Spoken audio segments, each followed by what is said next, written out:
Hello, hello, hello, and welcome back to my YouTube channel. Thanks for watching. Please make sure you like, comment, share, and subscribe, and hit the notification button so you don't miss any of my videos.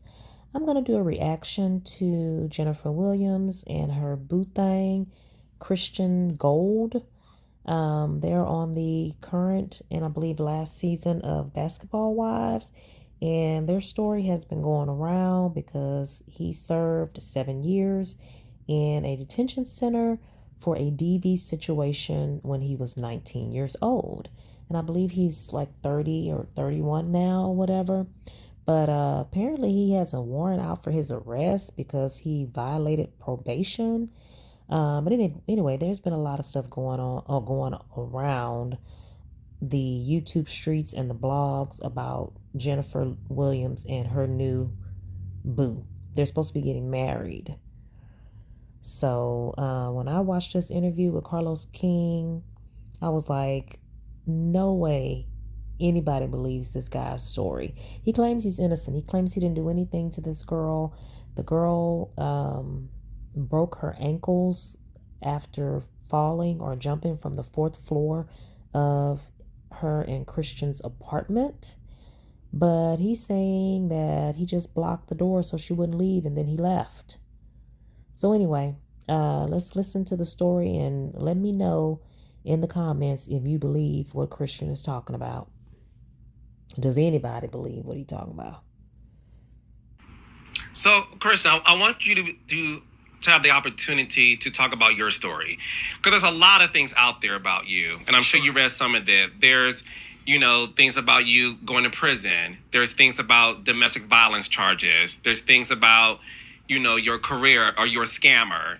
There's tons of things that are being attached to you. So I want you to have the opportunity to tell people, like, where are you from? Were you born and raised in Atlanta? Are you from another state? Yeah, New York and raised here all my life. Single mom or both Single parents? mom. Single mom. He already sounded sketchy. Why are you hesitating on where you from? My dad, loved my father. And every child Lies. wants their parents to be together, but they co-parented very well. But I give credit to my mother, and that's the reason I wouldn't be able to get past the voice. The voice is just too scratchy. why my mother, and she loves Jennifer. That woman taught me how to treat and respect a woman, because When did she do that? Before you got arrested and served time for false imprisonment, or after? I watched my mother be verbally abused. Verbal abuse is just as bad as physical abuse. You know what I mean? So, yeah, that correlated to as I became a man, and I've been through some. Is he really trying to be a Chris Brown knockoff? So you were around quote unquote domestic violence growing up too? Toxic relationships. You know what I mean? And being young, being dumb, being stupid. What I think is love really wasn't love at that time. But God takes us through, you know, certain paths and situations to land us with that special Oh Lord, he putting God into it. Is Jennifer religious? someone, whoever it may be, right? So yeah, went to school at SCAD, got a degree in fashion. So like I said, I've spent all my life in Atlanta. Got a degree in fashion. Fashion, huh? You got a degree in fashion. Okay. And this is after two full ride scholarships to play ball, tore my ACL, PCL, What type of basketball. basketball? Okay. Seeing A star athlete who got a degree in fashion. Wow. here, tore my ACL, PCL, and meniscus, and of course that's out the door. Backup plan. I've always loved fashion. I just love the feel of it. You know what I mean? Got a full ride to But yet you wore what you wore for this interview. SCAD, and pursued that. At the same time, I'm working full time in corporate America. So of course, my load was super crazy. And at that time, I was with I had a girlfriend at the time, and this is from high school. High school carried into college. Your high school sweetheart carried. Okay. One girl, Yes, different schools, but high school sweetheart. And yeah, at first it was great, butterflies and all that stuff, and things got bad because at that time, Carlos, I was arrogant. It's like I was making great money. I was in school. Carlos looking at him like, Negro, you're lying. Carlos is saying to himself, I'm going to try my best to keep a straight face. I went to school. I mean, I went to go get a real estate license, right? I'm just like leveling up. Because I saw my mom not struggle, but I saw my mom do everything for me and my brother. She never said no. A dynamic mother, you know what I mean? And one thing I respect about my mother always told me and my brother, my older brother, we're 4 years apart. She said, the woman you marry, I want her to be better than me. And she's looked Prophetic. at Jennifer in her eyes and said, you have met that. You've met that. Right? So, Sure. going back to, the upbringing, of course. Mom probably looked at Jennifer and was like, yeah, she reminds me a lot of myself. Finished school, got a bachelor's. Probably same age. And then I decided to leave corporate America at 20. This is around. I don't buy the corporate America story at all. Does anybody? I don't buy the corporate America at 19, 20 years old. I just don't buy it. Is this man for real? The time, I had a situation with my ex-girlfriend at the time. And like I said, at that time, I do admit and I'm accountable for my arrogance, right? We had an argument based off the arrogance, right? Okay, so the choice in words, arrogance. We know that means that's code for something else. And already Carlos is not buying it. Your arrogance. Yeah. Okay. That's why you ended up in jail or prison due to arrogance. Okay. My arrogance. And when you say you were arrogant, in what way? I wasn't like, effing people over or anything like that. It was just like, oh, my parents can't tell me anything. You can't tell me anything. Referring to my ex-girlfriend. No one. I'm making $130,000-$140,000 a year at 19 years old. Like, you can't tell me nothing, right? I'm out popping bottles in the club, living the dream as people see it, right? At this very young age. This is 2012, 2013. So we were living together. And, I made sure that, she was good at the time because she was younger than me, like a year and a half. At the time, I wanted her to discover and find. So probably 2 or 3 years younger. So she was probably underage. But go ahead. What she wanted to do, whatever her passion was. So, of course, I got her first job, and we would come and go every single day. We would pretty much meet at home because my schedule was busy. And of course, she was going back and forth to work. This specific day, we were actually transferring to a new apartment. So they did renovations. And this is like the garden style apartment at the time in Brookhaven. And, he clears his throat and it gets more scratchy. I get home. I illegally go buy wine. Right? This is the truth. Illegally. This time you're 19 still? Yeah, I'm 19. Yeah. Right. So I buy wine. Well, they just didn't check my ID, right? So I stop at the store, get some wine, whatever. Go home because I text her and I was like, listen, let's talk about upcoming finances. Not that I wanted her to pay anything, but of course, with my partner, I want to communicate that stuff, right? Stop your lies. What man texts a woman to tell them they want to have a conversation about finances in advance? What man wants to talk about that, period? We're transferring to a new apartment. It's more now, right? So she was like, okay, I'll be home at certain time. She gets home. We're sitting down and we're talking. We're going over everything about, the move and, life coming up. And of course, I'm asking her like, what's next for you? What do you want to do? Do I need help? And at that point, it just got heated. And Man, how does a conversation like that get heated, but you weren't asking her to pay anything? didn't understand it at that time of why, but maturity had to get me to that point of when I look back at it, right? I understood why she blew up. She had every reason to. So what's the reason? Because no one wants to deal with a partner where you can't tell them anything. It's supposed to be a partnership. You know what I mean? And I know we weren't married or anything, but it's still a partnership. So, At 19 and 16 and a half, allegedly. things blew up and, my charge was false imprisonment. And what that means is, well, I can speak for the state of Georgia. What that means is, Whoa. Why you skip from her getting upset to your charge? Why you skip that? And then he's going to come back to it, but still, you're mucking stuff up. You're mucking it up. she's yelling. Of course, the neighbors are knocking on the door. So you guys are having a heated argument. It's a heated argument. And as Neighbors knock on the door just for an argument?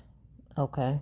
you were trying to go over the finances and figure out all that stuff, This is when she blew up and yeah, because she felt like you were just being dismissive to her or just okay.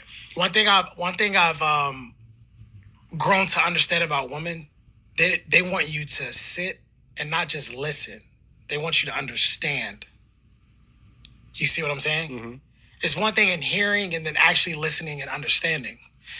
And at that time, I'm immature, dude. You know what I mean? Like, This is so crazy to me. You can't buy the story because it was so long ago, and we know how young people act, or probably would act in heated situations under the influence. And this is someone who grew up or was around an abusive relationship, whose parents were not together. I'm just like, oh man, like whatever I say goes type of thing. You know what I mean? And when I look back at it, I'm like, she had every right. So if it was whatever you say goes, why were y'all having the conversation? What was the reason for the conversation? As if y'all were going to have a mature, calm, reasonable conversation. To blow up on me because she felt as I was being dismissive. Like, and that turned into, you know what? I'ma leave. Mind you, we were during the conversation we're consuming alcohol. So my tolerance is cool, but at the time her tolerance wasn't as, but we're drinking and she wanted to leave. And I was like, no, it happens every day in every household, somewhere in the world where. So y'all have a discussion about finances over drinks? Underage? Okay. You and your partner may get into a heated argument, right? And you're like, babe, let's just talk about it. So this is where my charge was created. I'm blocking the door from the front door to the back door, right? She's like, I'm leaving. I take her keys. I'm like, listen, if you want to leave, call your mom, call your friend, but you can't drive this car like this because you're clearly intoxicated. So, we're going back and forth from front door to back door. And I got to the point where I was like, you know what? I'll leave. Okay. Well, what happened? Why didn't you leave then? You're trying to stop her from driving, but then you say you're going to leave? Want to go? Cool. I still have the keys, but I'm leaving. I pack a bag. At that point, she doesn't leave the apartment, right? And I call my cousin. I say, I need you to come get me, before it gets, escalates to a crazy situation. He came and got me. And the next morning, I make a call. No answer. I make a call to her mother. She answered and she let me know that. Boy, that sounds like a good alibi. That sounds like a good excuse, a good cover up.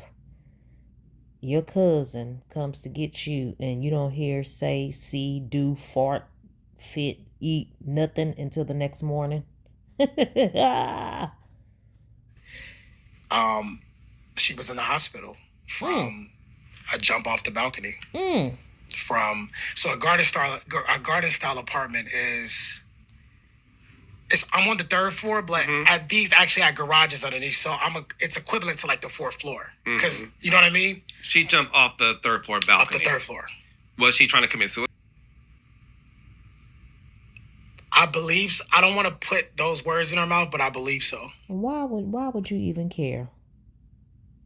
You could have just said possibly, or wouldn't you know that by now if you didn't push her? When you were holding the door, did you like hold her back? Him or you never touched her. You was just like blocking the door. Look at him. He's a good liar. He's a good liar, and that's scary. That's scary. Trying to come to some type of solution. Because at the time, yes, I consumed alcohol, but I was still level-headed enough to have a conversation.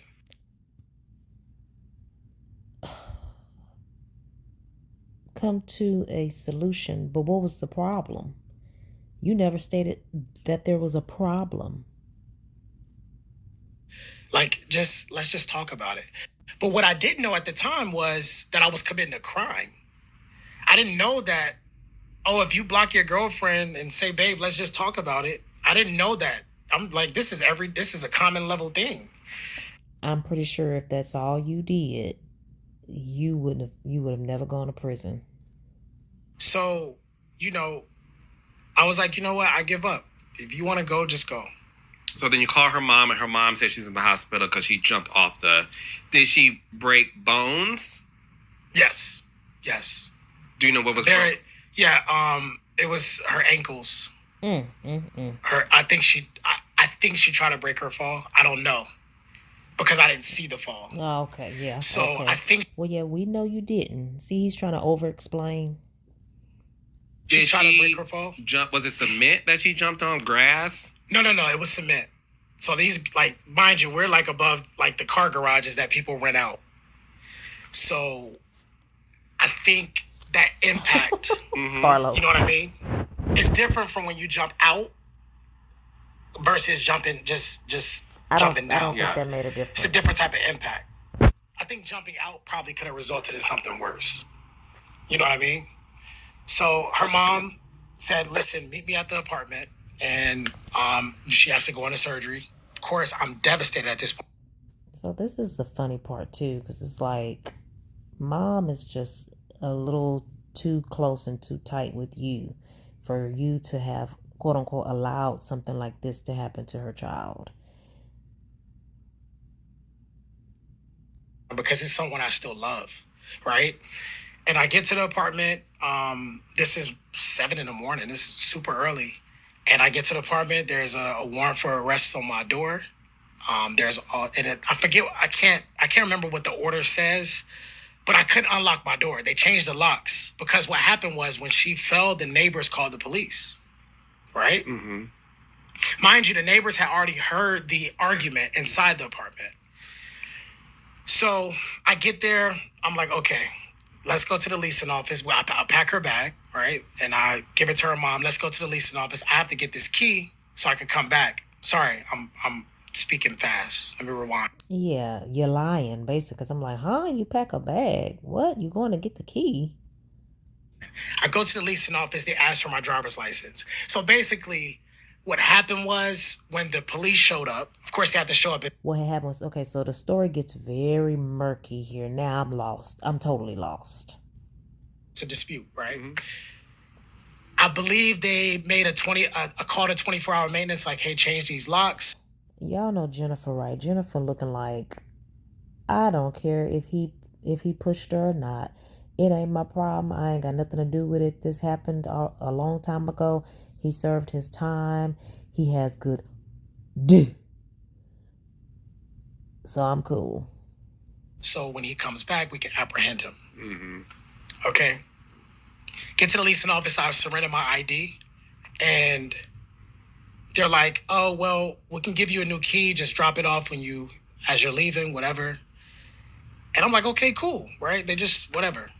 As soon as I pack her bag, hug her mom is like, listen, whatever happens, Her mom never once asked you if you did anything to her daughter. Her mom asked what happened. Okay. And I let her know we got into a very heated argument. But she wasn't like upset with you or anything. No.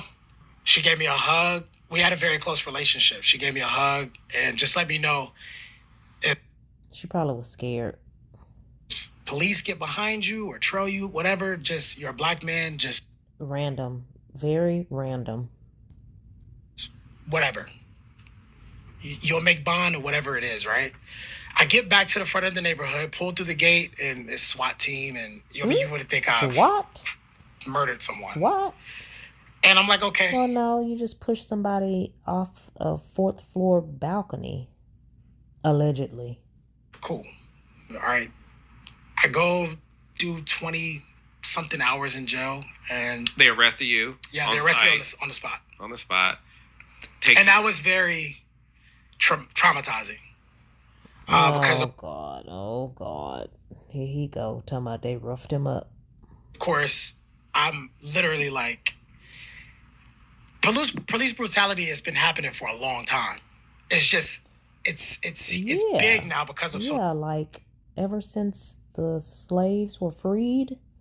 Like he telling somebody something new. See, he getting off on a tangent to distract us.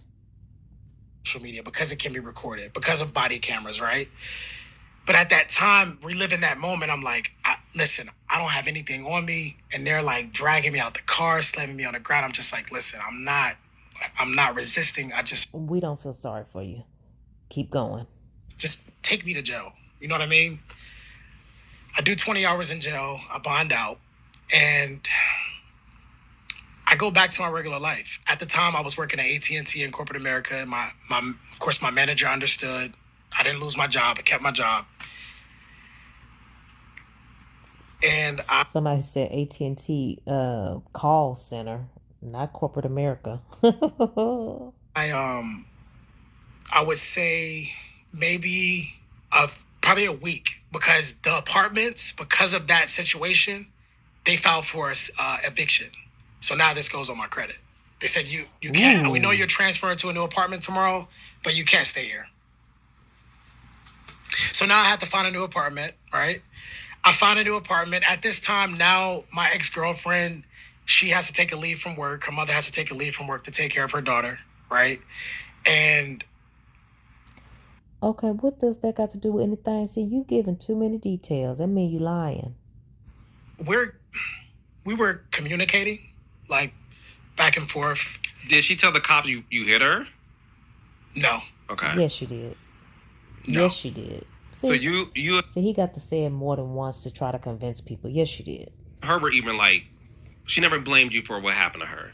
No, I mean, she did say it was the same thing I'm saying. She did, because she had a chance to actually speak in court, and she told the judge to go easy on the sentence. You know, he has all this stuff going on. Notice he didn't answer what Carlos asked. And the judge did it. How long were you sentenced? For how many years? 10 years to serve 7. And I was acquitted on domestic violence. So you were because I didn't, you know, people take pleas and stuff like that. I took it to trial because in trial they were the actual prosecutor that is actually working against me, right? He comes to the judge like, you know, things happen. They're super young. We recommend 2 years to serve 6 months in the county. He does 3 months good time. He'll come home in 90 days. And the judge said, "You've got to be kidding me. That is the craziest recommendation for a sentence I've ever heard." She said, "I recommend 5 years in a detention center," which same thing as prison, pretty much, right? Just not as violent as prison. Oh, okay, so he was in a detention center. All right. And I literally tapped my attorney at the time, and I say, "I'm not taking that. I'm not taking it." Now that's arrogance. And that's when I told them, you know, I guess at this point we're going to trial. So here I am on trial in DeKalb County. But she wasn't pressing charges. The state took it over. The state took it over because it's domestic. And let me expound on that. When I came home from bond, I only did 20 hours in jail. Bonded out. I didn't hear anything from the courts.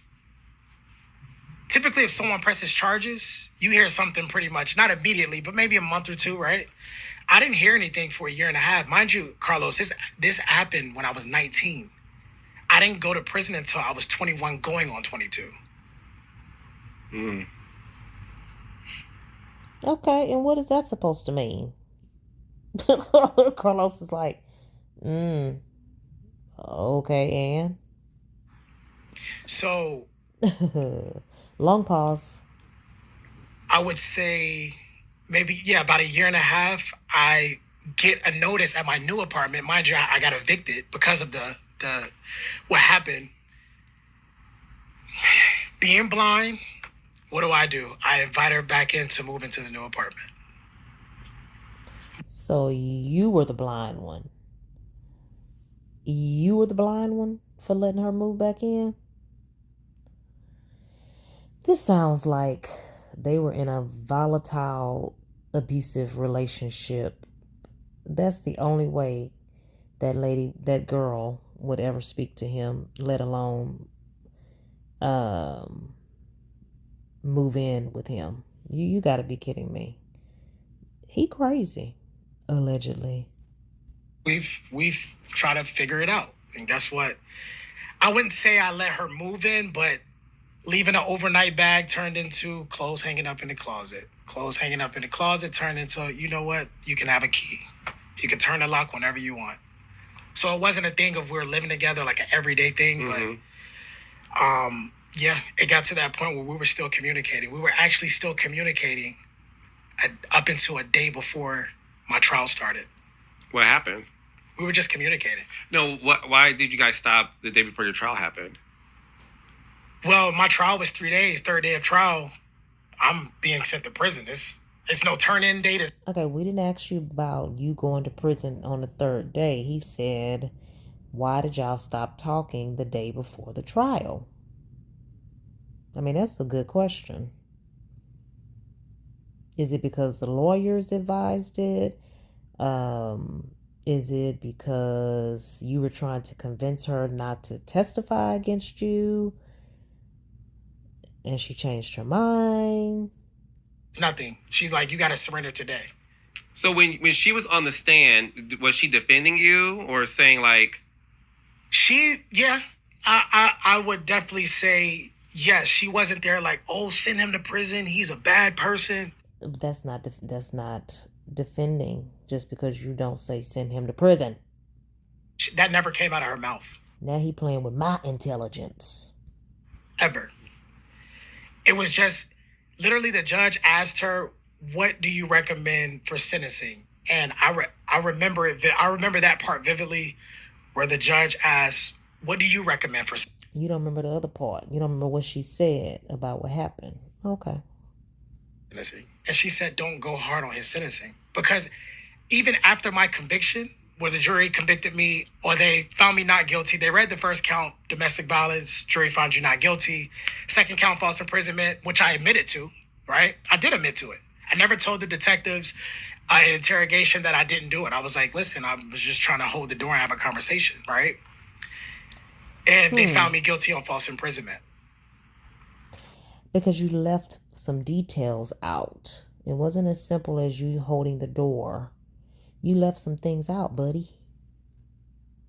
So on the stand, she was just like, listen, don't go hard on him. Don't sit, don't like, it's because even when you get convicted, your sentencing can still be probation. I'm sick of him.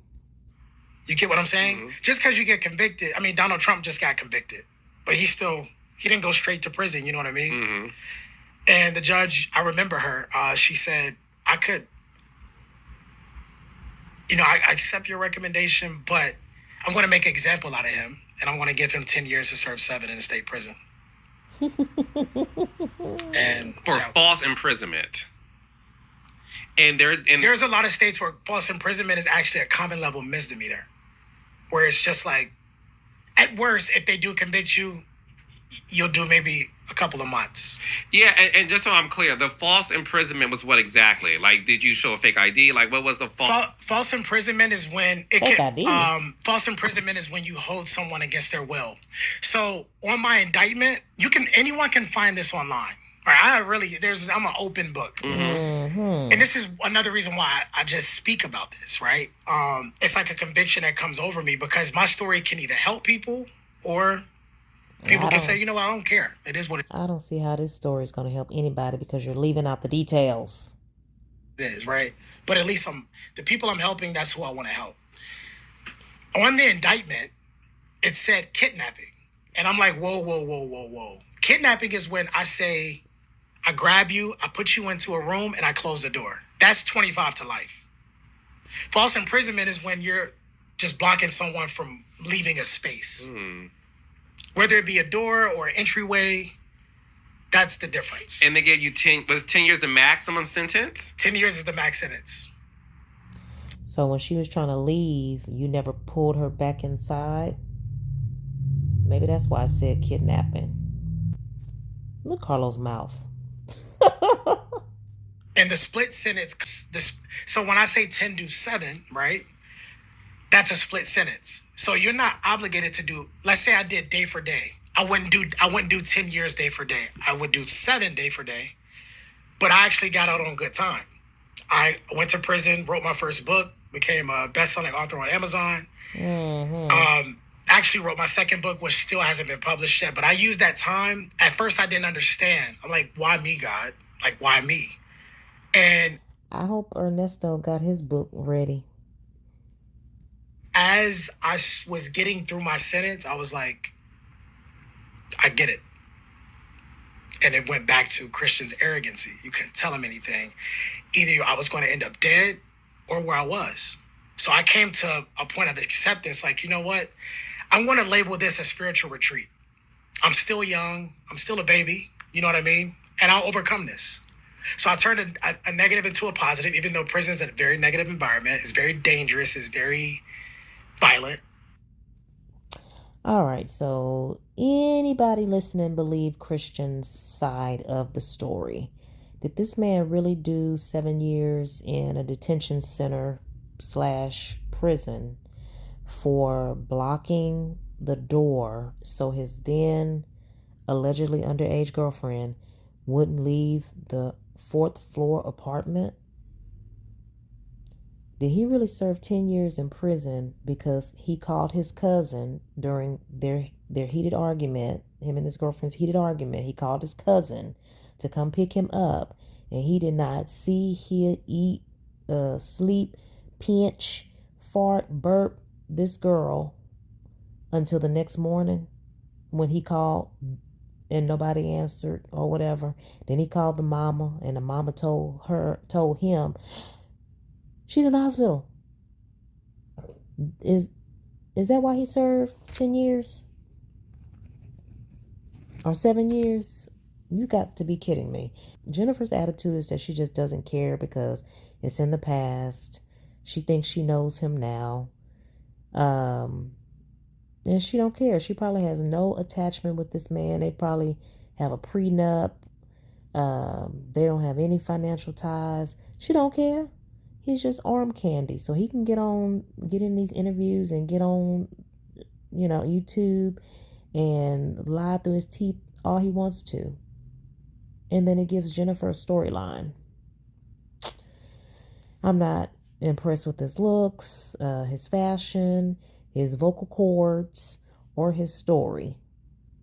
But Jennifer, if you like it, I love it. Be careful. And carry on. Thanks for watching. I love each and every one of you guys. Make sure you like, comment, share, and subscribe. And hit the notification button so you don't miss any of my videos.